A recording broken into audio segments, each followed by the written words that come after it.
안녕하세요. 미국 주식으로 부자되기 미주부입니다. 테슬라의 풀 셀프 드라이빙 베타 버전이 출시됐죠.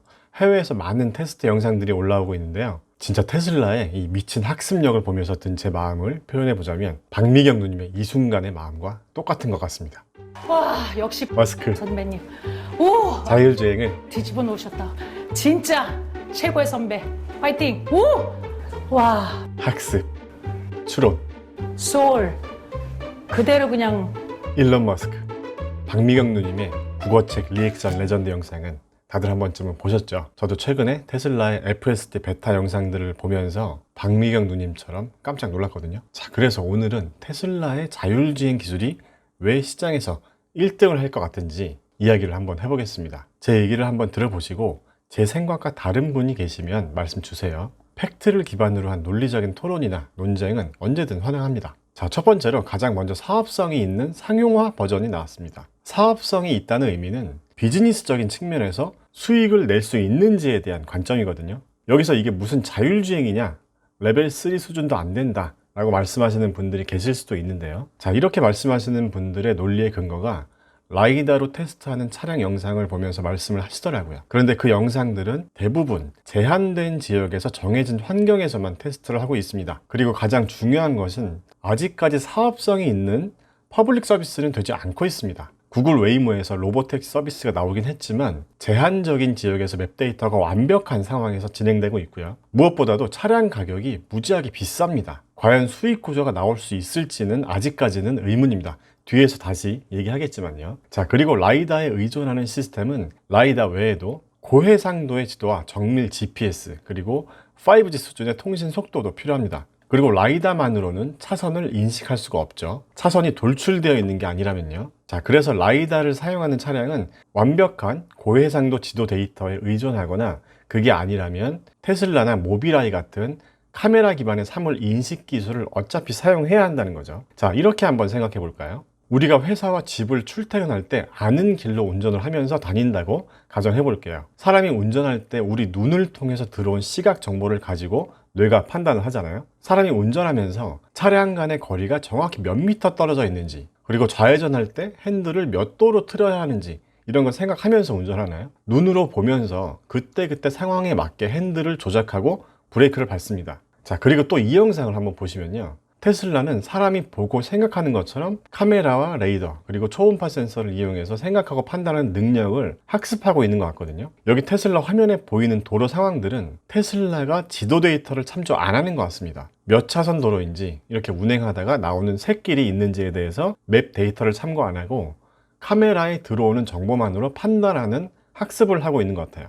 이 부분이 학습이 되면 맵 데이터가 업데이트가 안 된 지역에서 운행을 하는 경우에도 카메라가 들어온 정보들로 지금 이 길이 차도인지 아니면 사람이 다니는 인도인지를 구분하면서 다닐 수 있게 되지 않을까요? 자, 그리고 테슬라가 자율주행 시장에서 1등을 할 것 같은 두 번째 이유는요. 테슬라는 시뮬레이션이나 정해진 환경이 아닌 현실 세계에서 다양한 경험을 하면서 학습하고 있다는 겁니다. 다시 말해서 테슬라는 굉장히 터프한 환경에서 테스트되고 있다는 거죠. 테슬라 FSD 베타 버전을 테스트하고 있는 운전자들은 테슬라의 자율주행이 판단을 잘못하는 경우 조마조마해 하면서 운전하다가 핸들을 잡으면서 운전자가 보정을 합니다. 아마 이런 데이터들이 다 학습이 되고 있을 거예요. 자, 몇 가지 근거를 보여드리겠습니다. 자, 이 영상을 보면 이 아저씨가 지도에서 보는 것처럼 180도로 돌아서 나오는 구간을 목적지로 정하고 테슬라 자율주행 베타 버전을 테스트하는 중인데요. 자, 테슬라가 180도로 왼쪽에서 돌아 나와야 되는데 속도를 늦추지 않고 오히려 가속을 하면서 한 38마일 정도까지 올라가니까 운전자가 개입을 하면서 이렇게 좌회전을 하죠. 38마일이면 한 시속 60km 정도 되는데요. 자, 이 아저씨가 그 다음날 또 같은 장소로 와서 테스트를 하는 영상입니다. 자, 이번에도 속도가 38마일까지 올라가면서 불안하니까 운전자가 개입을 합니다. 자, 그리고 같은 날 두 번째 시도를 하고 있습니다. 처음 시도와는 다르게 속도는 줄였는데 어디로 가야 할지 좀 헤매는 것 같으니까 운전자가 다시 핸들을 돌려서 개입해 줬습니다. 자, 그리고 3차 시도를 하려고 돌아가는 길인데요. 이렇게 길가에 장애물이 있는데 카메라가 인식하고 장애물을 피해가네요. 다시 세 번째 시도를 하러 가고 있습니다. 자, 이번에는 차선 변경을 좀 불안하게 하고 있는 것 같네요. 자, 이번에는 회전을 잘 할 수 있을까요? 한번 보겠습니다. 자, 어떤가요? 계속 개선되고 있는 게 보이죠? 자, 그리고 다시 네 번째 시도를 하고 있는데요.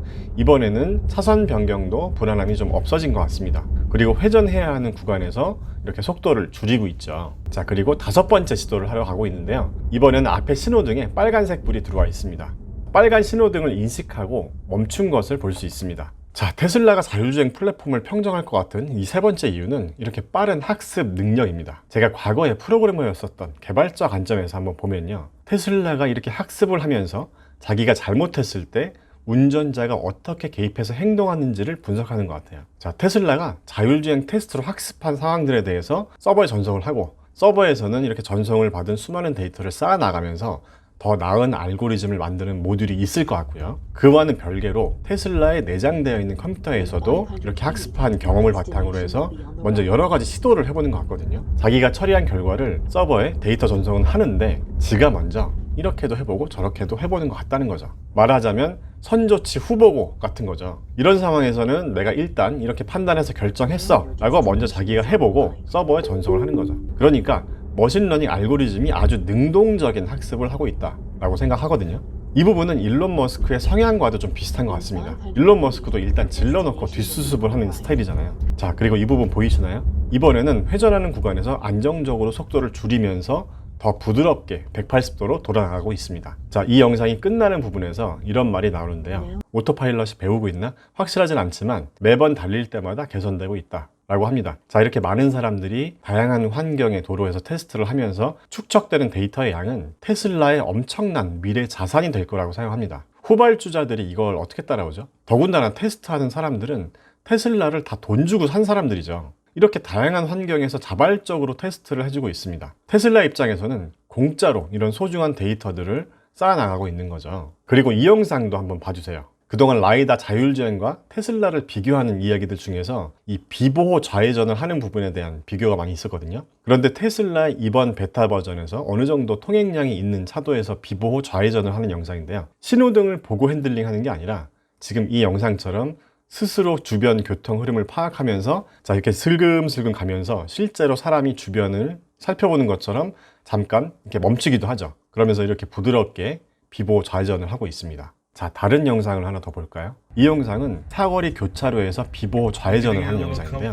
마찬가지로 앞에 신호등이 없습니다. 또 주변의 차량 움직임을 파악하면서 비보호 좌회전을 하고 있는데요. 테스트하는 차주분도 비보호 좌회전을 성공하는 걸 보면서 놀라워하고 있는 것 같습니다. 와우, not bad 라고 하네요. 기존의 자율주행 차량들은 라이더와 레이더를 모두 이용해야만 이게 가능했는데요. 테슬라는 라이더 없이 이걸 가능하게 만들었습니다. 참고로 구글 웨이모가 미국 샌프란시스코에서 테스트 중인 자율주행 차량 한 대의 가격이 40만 달러 정도 된다고 하거든요. 한화로 약 4억 5천만 원 정도 비용인데요. 이 가격 경쟁력에서도 아직까지 라이다 진영이 해결해야 할 숙제가 많이 있다고 생각하고요. 그리고 앞으로 가격 경쟁력을 테슬라 수준까지 맞춘다고 하더라도 그동안 테슬라가 쌓아온 이 데이터의 양을 넘어설 수 있을까요? 자, 그동안 일론 머스크가 한다는 자율주행 저거 사기 아니야?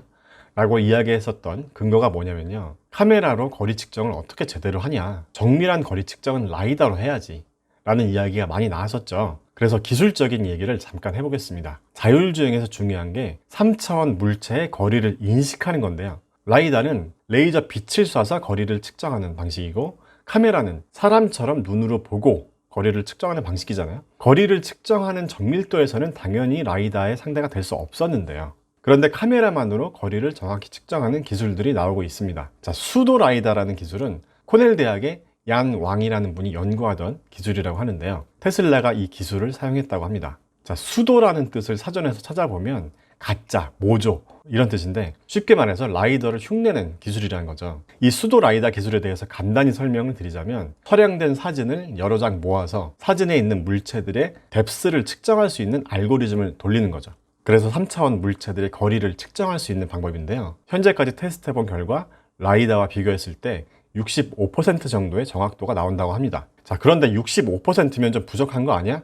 라는 생각이 들 수도 있죠. 그래서 이 논문에서는 좀 더 개선된 방식으로 SDM 방식이나 GDC 방식을 이야기하고 있는데요. 그냥 간단하게 설명을 드리자면 SDM 방식은 시차보다는 깊이에 중점을 둔 딥러닝 방식이라고 합니다. 그리고 GDC는 약간 저렴한 라이다를 사용해서 3D 물체 인식을 좀 더 정확히 하는 방식이라고 하는데요. 자, 아무튼 이렇게까지 하면 라이다와 비교했을 때 거리를 인식하는 정확도가 74%까지 향상된다고 합니다. 자, 일론 머스크는 라이다는 공짜로 줘도 안 쓰겠다 라고 본인이 한 말이 있기 때문에 이 SDM 방식을 자율주행 기술에 적용했을 거로 생각합니다. 그리고 오른쪽 그래프는 거리 측정에 대한 정확도를 나타내는 수치인데요. 노란색 그래프가 라이다고 빨간색이 GDC 방식, 그리고 오렌지색이 SDM 방식을 활용한 거리 측정에 대한 정확도의 차이를 보여주고 있습니다. 자, 지금까지 진행되는 과정을 볼 때 테슬라의 자율주행에 대한 방향성은 지도 데이터가 없어도 사람의 눈으로 보는 것처럼 사물을 인식하는 방향으로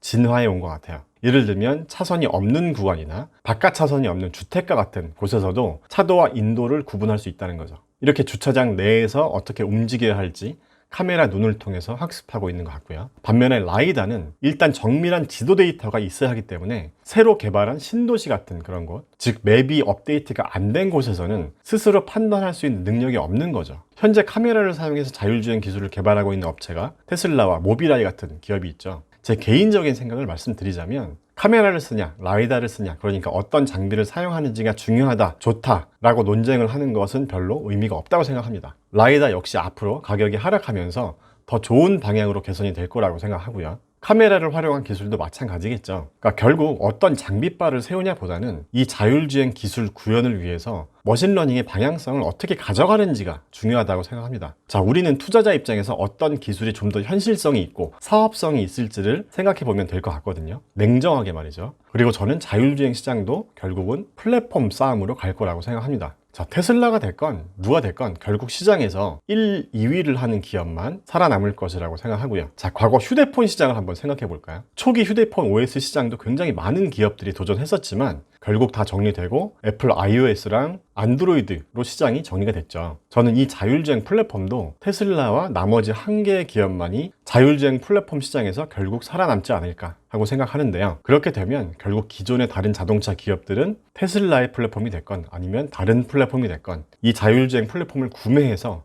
자사 자동차에 이 플랫폼을 탑재하는 형식이 되지 않을까 생각합니다. 이렇게 자율주행 플랫폼 시장을 장악한 기업은 수익 모델이 엄청나게 다양해질 거라고 생각합니다. 초기 소프트웨어 판매 비용 외에도 월 구독료 형태로도 수익 구조가 나올 수도 있겠죠. 그리고 로보택시 같은 차량 공유 플랫폼 사업 모델도 있고, 테슬라가 만약에 이 시장을 장악한다면 개인적으로 애플의 기업 가치까지도 올라갈 수 있지 않을까 하는 생각을 합니다. 자, 오늘은 여기까지입니다. 나가시기 전에 구독과 좋아요, 알림 설정까지 꼭 해주세요. 알림 설정은 이렇게 전체 알림 설정을 해주시면 미주부의 최신 정보를 누구보다 빠르게 받아보실 수 있습니다. 그럼 다음에 또 만나요. 안녕.